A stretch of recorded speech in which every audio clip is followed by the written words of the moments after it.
هنا مروا وكانوا قدوة للناس. Ja, ja schon, aber man muss ja auch bestimmte Professoren und Wissenschaftler ein gewisses Vertrauen muss man ihnen geben, weil du hast auch nicht selbst recherchiert und bist auf die Erkenntnis gekommen, dass es Gravitation gibt. Das heißt, du hast durch Testimony, das heißt durch Überlieferung oder durch Aussagen bist du auch dazu gekommen, zu der Erkenntnis, hey, es gibt Gravitation. Das heißt, wenn die Wissenschaft und die Mehrheit der Wissenschaft sagen, es gibt einen Urknall, meine Frage, glaubst du daran? Nein. Glaubst du nicht, dass wir aus dem... Nein, ich sage es so nein, weil ich glaube es nicht. Ich bin mir sicher, wir sind irgendwie entstanden, aber nicht durch Urknall, so wie wir ihn kennen, weil wir haben ihn als Urknall kennengelernt. Du hast zum Beispiel das als Armbanduhr kennengelernt. Ist es eine Armbanduhr deswegen? Nein, es ist nur ein Stressmacher, weil es die Zeit, die von uns erfunden wurde, vorgibt. Der Grund, warum ich heute keine Uhr, kein Handy, kein gar nichts dabei habe, weil ich einfach ohne Stress mit meiner Freundin Zeit verbringen möchte.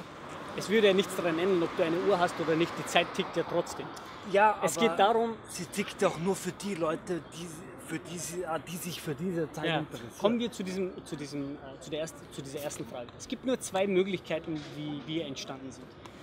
Theoretisch gesehen. Die eine, das Universum ist ewig. Hat keinen Anfang. Die zweite ist, das Universum hat einen Anfang. Das heißt, wir kommen nicht von diesen zwei Punkten vorbei.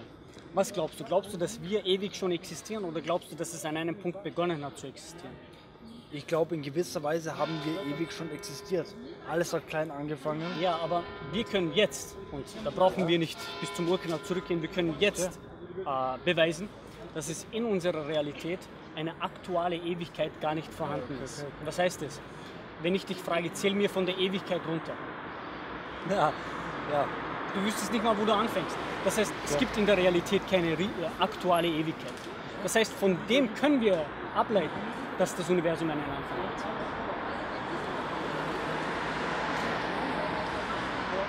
Nein, so wie es für mich, Entschuldigung, es mag logisch sein, natürlich, okay.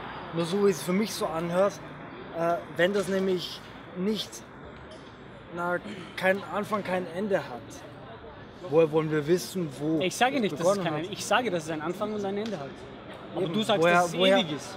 Eben, aber woher weißt du, dass es Anfang und Ende hat? Habe ich dir gerade erklärt. Ist klar, nur wüsstest du, wenn das dir nicht erklärt wurde, dass du das so hast? Ja, natürlich, deswegen hat mir Gott einen Verstand gegeben, damit ich recherchiere, kritisch hinterfrage und zu dieser Erkenntnis komme. Okay. Da ist so die Frage, hat es dir Gott gegeben oder hat es einfach nur diese Evolution gegeben?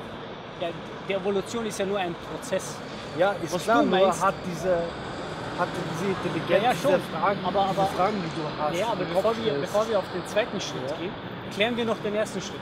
Der erste Schritt ist, es gibt zwei Möglichkeiten, wie der gesamte Kosmos existiert. Okay. Das heißt, auf der einen Hand haben wir, dass es schon ewig existierte, und auf der anderen Hand haben wir, dass es einen Anfang hat und davor nicht existierte. Das heißt, diese zwei Möglichkeiten gibt es gibt keine anderen Möglichkeiten. Ich habe dir erklärt, dass es eine Ewigkeit in der Realität nicht vorhanden ist. Daher müssen wir davon ausgehen, dass es einen Anfang hat. Die überwiegende Mehrheit der Kosmologen sagen, dass der Urknall stattgefunden hat.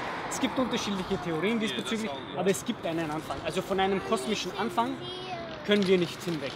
Es gibt einen kosmischen Anfang. Ja, weil wir ihn als Anfang so kennen. Weil für uns ist der Anfang vom Leben, Entschuldigung, sagen wir Leben jetzt, Anfang vom Leben ist, wir werden von der Mutter aus Muttermund und so weiter raus. Nee, ich rede nicht von der Geburt, ich rede von der Schöpfung. Ich sage nur Beispiel, für uns ist der Anfang zum Beispiel die Geburt. Was ist vor der Geburt? Nichts. Bist du sicher, dass du nichts ist? Ich weiß ja nicht, auf welchen Punkt du hinaus willst. Ich weiß ja auch nicht, auf was ich raus will. Nur ich möchte einfach nur gegen sprechen, weil ja schon, klar, aber natürlich jede Argumentation sollte eine Grundlage haben. Du kannst ja nicht sagen, das Universum existiert ewig, weil dort die Lampe grün ist. Wenn sie gelb wäre, würde sie existieren. Wärst du, ja, aber nein. Okay. Verstehst du? Das heißt, wir kommen von einem kosmischen Anfang, kommen wir nicht hinweg. Okay. Was heißt das? Automatisch stellt sich die Frage, und da ist das Problem, dass viele Menschen, die nicht an Gott glauben, bei dieser Frage schon aufhören. Die Wissenschaft hat keine Antworten auf die letzte Frage, nur auf die vorletzte. Okay, ja. Die letzte Frage wäre, wer hat den Urknall verursacht? Wer hat diesen Anfang verursacht? Wenn wir sagen, etwas kann nicht aus dem Nichts entstehen. Es braucht einen Verursacher. Beispiel, diesen Flyer. Du würdest nie auf die Idee kommen, dass dieser Flyer sich die Buchstaben selber hingesetzt hat, sich selber bedruckt hat, die Farbe selber ausgesucht hat. Im selben Moment, du gehst davon aus, dass hier jemand ist, der sich mit Photoshop in diesem Fall auskennt, der ja auch Stil hat, weil das Logo ist ziemlich cool und der das bedruckt hat auch. Das heißt, du gehst von einem Intellekt aus, der was das gemacht hat. Das heißt, wenn wir sagen, das braucht einen Erschaffer, dann stellt sich automatisch die Frage, wer hat den Urknall erschaffen, der viel komplexer ist als dieser Flyer. Ja, nur hat nichts damit zu tun, wer den Urknall erschaffen hat, sondern Ja, dann eher, was? Fragen wir was? Okay, was? Ja, was? Ja, ich frage dich. Es ist entstanden. Es ist entstanden Ja, aber es kann ja durch... nicht aus dem Nichts entstehen. Nein, das eh nicht. Ja, dann dieses Das etwas, eh nicht. was ist es? Nein, nein. Es ist, so wie wir die kleinsten Sachen, die kleinsten Teile kennen, also Atome oder wie auch immer, sie reagieren ja aufeinander. Hat das mit Gott zu tun? Ich bin der Meinung, nein. Natürlich ist es jedem Seins, ist klar. Ich habe die Entscheidung selbst, ob ich jetzt an Gott glaube oder nicht. Natürlich. Der Kollege da drüben, nicht der in Gelb, sondern der da ganz hinten, der da sitzt, hat die Entscheidung, ob er jetzt da sitzen bleibt oder herkommt. Es ist ja seine Ja, natürlich, Entscheidung. aber es gibt ja nur zwei Möglichkeiten. Es gibt nur zwei Ja. Möglichkeiten. Entweder verirrst du dich oder ich verirre mich. Das heißt, es gibt nur diese zwei Möglichkeiten.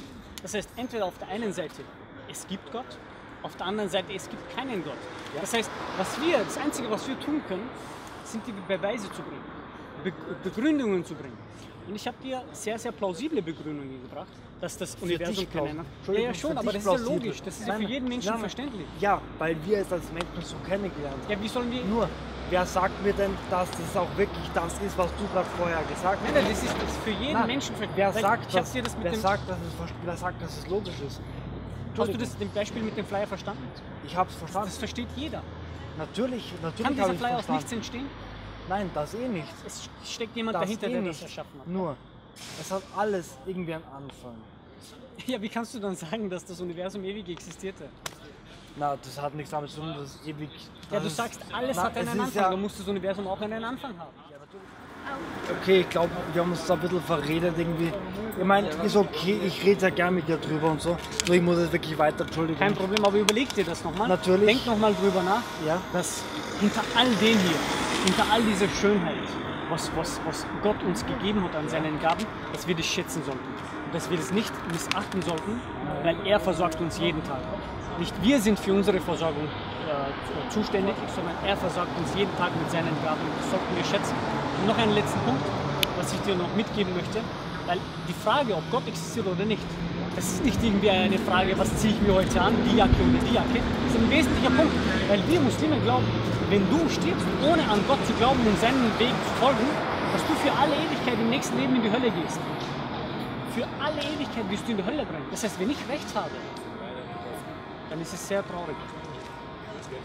Ich bedanke mich nochmal recht herzlich. Natürlich. Vielen Dank. Eine Frage, habt ihr Homepage oder irgendwas? Ja, natürlich. Schau mal, du kannst uns hier auf www.wasglaubstdu.at kannst du uns anschreiben. Dann können wir weiter diskutieren. Mm-hmm.